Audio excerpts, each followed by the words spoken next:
Oh, so I've had a fairly busy day today. It's just coming up for 4:05 in the afternoon.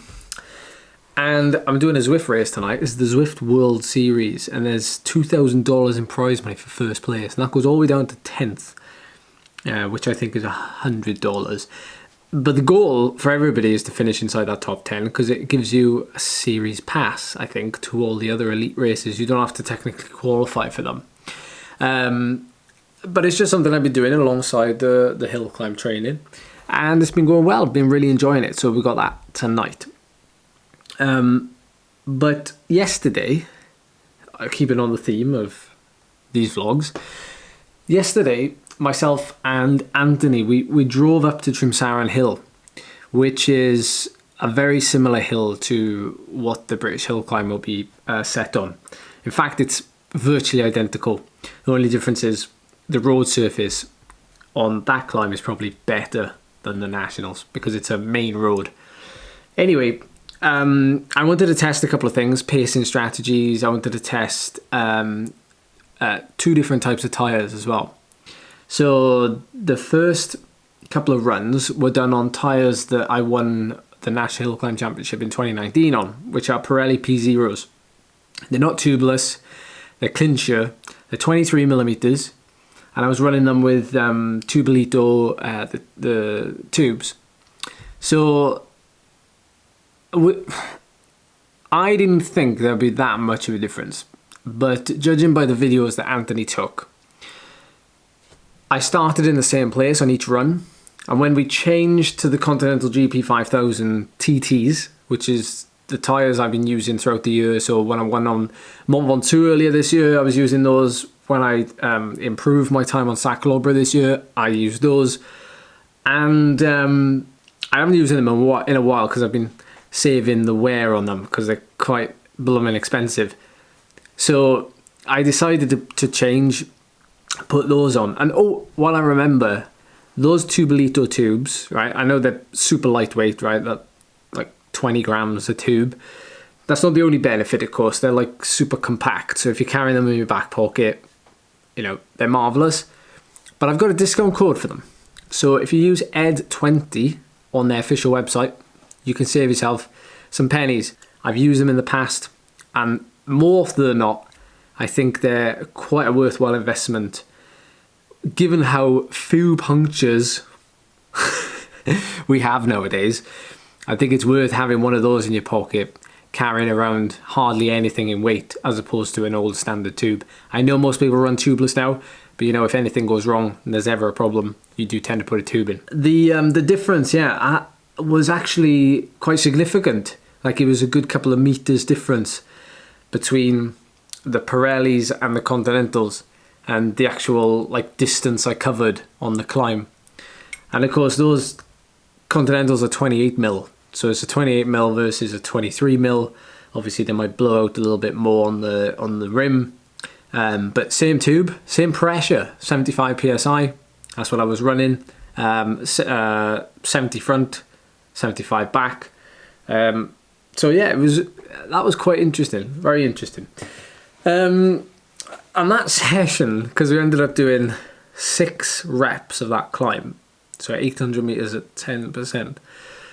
We ended up doing a 45-minute ride, and I normalized like nearly 340 watts because each run was almost 400 watts for 3 minutes, and I was only having about 3 minutes rest. I was like turning around at the top and going back down.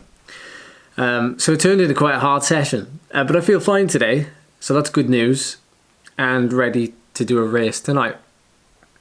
I had a couple of questions on the last video and some nice comments as well. People saying like, don't put any extra pressure on yourself, just looking forward to watching your race and things, so that's really nice, so thank you so much for that.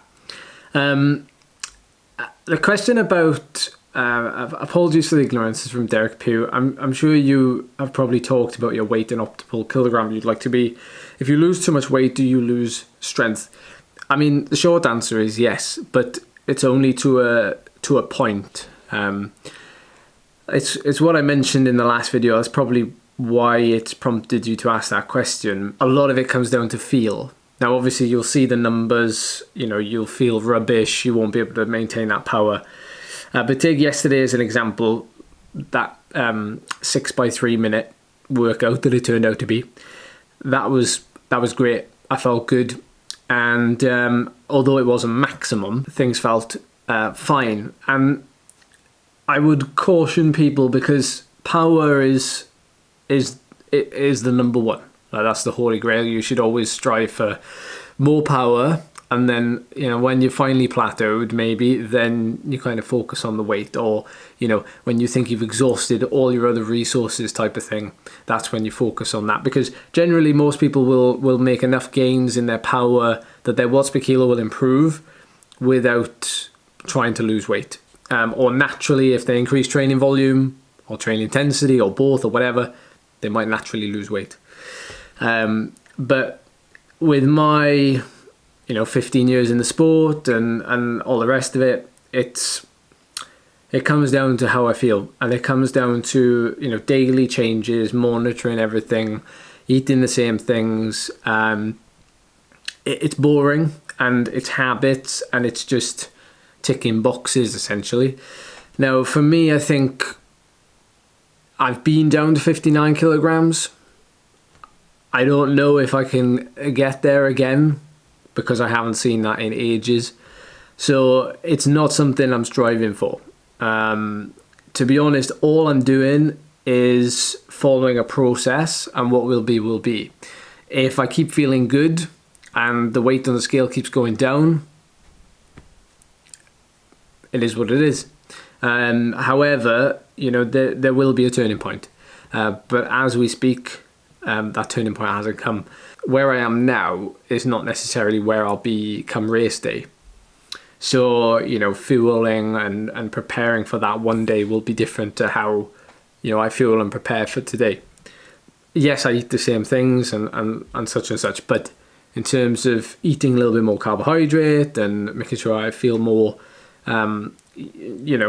primed and ready, as much of that comes down to nutrition and carbohydrate intake, as much as it comes down to opening efforts and feeling sharp and feeling fresh. So it's always a fine balance. Yeah, a couple of you saying stay healthy. If anyone sneezes, leave the building. Make sure you don't overtrain these 12 days. Be extra cautious on the roads. Yes, I will be extra cautious. But I don't think there's any risk of me overtraining in these next 12 days. Always loved how you share your training with us. Have you ever thought about doing a FOD runner style Strava recap in the lead up to these big events? I'm not sure what that means, but I will research it. And then Steve90 Ski says, call me old school, which I am, but I can speak from distant experience. If I were your coach, I would be saying to start a 10-day taper. That's far too long. With only easy zone 1 and 2 riding, but absolutely smashing some 6-second max efforts in these rides. I used to do 6 seconds on, 24 seconds off, and do 10 repeats of 3 sets. It used to get me pinging for 10 mil TTs back in the 90s and early noughties, and I was naturally slight like yourself. I mean, 10 mil TTs is completely different. But to be honest, like I say to a lot of people that I coach as well, everybody's different. But I can certainly see myself going down the route of having a very aggressive taper. So, what that means is effectively you can train all the way up to, the events on a Sunday. You can train all the way up to the Thursday morning. And then you have like Friday and Saturday completely off, or really, really low intensity. You've got to factor in the travel as well. I know loads and loads of people are coming to this hill climb championship. There's going to be over 400 people entered. And one piece of advice I would give you is do not underestimate sitting in a car for 7 hours if you're coming from, the south of England, from, the south of Wales, or even up from Scotland, if you're coming that far. Do not underestimate it. And one thing I was always taught when I was racing professionally, if you can handle travel, which thankfully I could, then you'll be a very good professional athlete in general, not just cyclist. Things like that you need to factor into your, your final day's prep. So For me now, probably on the Thursday night we'll be traveling most of the way, and then Friday we'll be traveling and getting there, so I'll have Friday afternoon and Saturday to, you know, chill out and get a couple of rides in and what have you. So yeah, well, this video turned into a bit of a Q&A, but it makes it easier for me to edit. But there we are. Thank you so much for watching this video, everyone. The countdown is well and truly on. If you've got any other questions, if there's anything you want to see specifically in these last 10 days, please let me know, and I will do my very best to try and document it. So there we go. Thanks for watching, and I will see you next time.